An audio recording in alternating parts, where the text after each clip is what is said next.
तुमचे माझ्या YouTube चॅनलवरती आजचा दिवस तुम्हाला खूप छान सुखाचा आनंदाचा जाऊ हीच मी स्वामींच्या चरणी प्रार्थना करते आणि आजच्या नवीन व्हिडिओला सुरुवात करते। येत्या 1 फेब्रुवारीला म्हणजे शनिवारी या दिवशी आलेली आहे गणेश जयंती। गणेश जयंती दरवर्षी माघ महिन्याच्या शुक्ल पक्षातील चतुर्थी तिथीला साजरी केली जाते। पुराणिक कथेनुसार या दिवशी गणपती बाप्पांचा जन्म झाला होता, म्हणून या तिथीला गणेश जयंती असं म्हटलं जातं।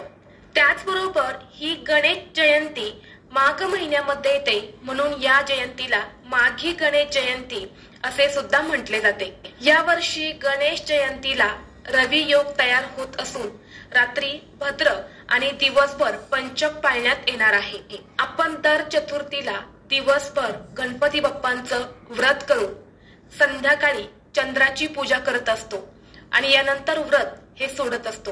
परंतु या चतुर्थीच्या दिवशी आपल्याला चंद्राकडे पाहण्यासाठी मनाई आहे। असे म्हटले जाते की या दिवशी चंद्राची पूजा ही केली जात नाही। माघी गणेश जयंती हा एक विशेष दिवस आहे, कारण या दिवशी गणेशाचे पूजन केल्याने विविध समस्या दूर होतात आणि जीवनात सकारात्मक बदल घडत असतात।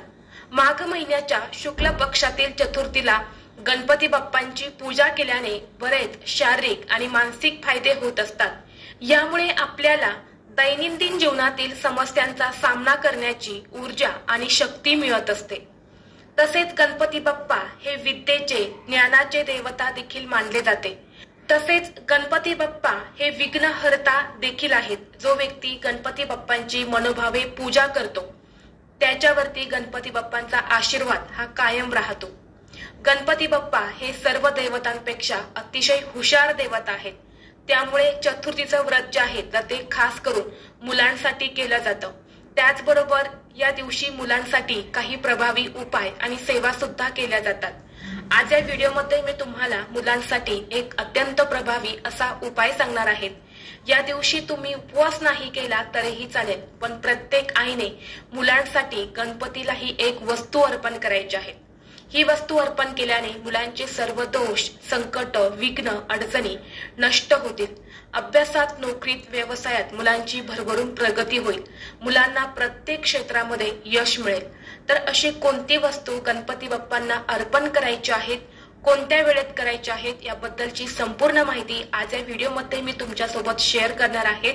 त्यामुळे तुम्ही हा व्हिडिओ स्किप न करता शेवटपर्यंत नक्की पहा।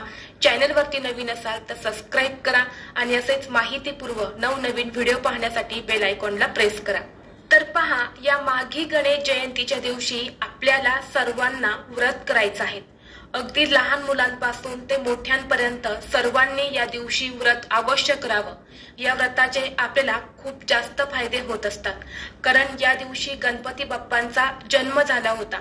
या दिवशी गणपती बाप्पांचा वाढदिवस असतो आणि म्हणून या दिवशी पृथ्वीवरती गणेश तत्व जे असते तर ते खूप जास्त प्रमाणामध्ये जागृत असते।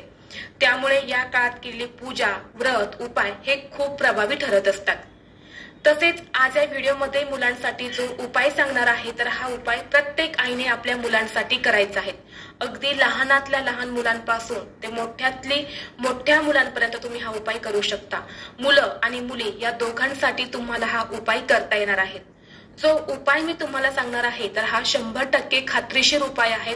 प्रत्येक आईने न चुकता आपल्या मुलांसाठी करायचा आहे।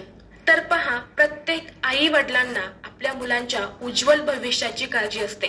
आपल्या मुलांनी खूप शिकावं, मुलांना प्रत्येक क्षेत्रामध्ये यश मिळावं, मुलांची भरभरून प्रगती व्हावी, त्यांच्यावर कोणतेही दुःख, संकट, अडचणी हे येऊ नये, मुलांनी हट्टीपणा करू नये, सांगितलेलं सर्व काही ऐकावं असं प्रत्येक आई वडिलांना वाटत असतं। परंतु सर्व गोष्टी मुलं आपल्या मनासारख्या करतात असं होत नाही।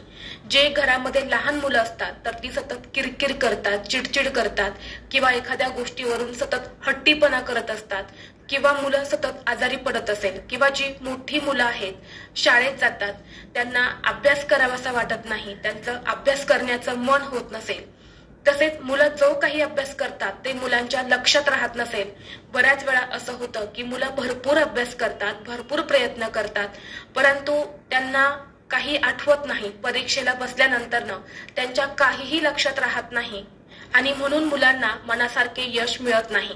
त्याचबरोबर जी मुलं भरपूर शिकलेली आहेत परंतु त्यांना मनासारखी नोकरी प्राप्ती होत नसेल किंवा एखादा उद्योग व्यवसाय असेल त्यांचा तो चांगला चालत नसेल किंवा लग्नाचे वयाचे मुलं मुली आहेत त्यांचा विवाह योग हा जुळून येत नसेल तर मुलांच्या यासारख्या समस्या दूर होण्यासाठी फक्त तुम्हाला हा एक उपाय करायचा आहे।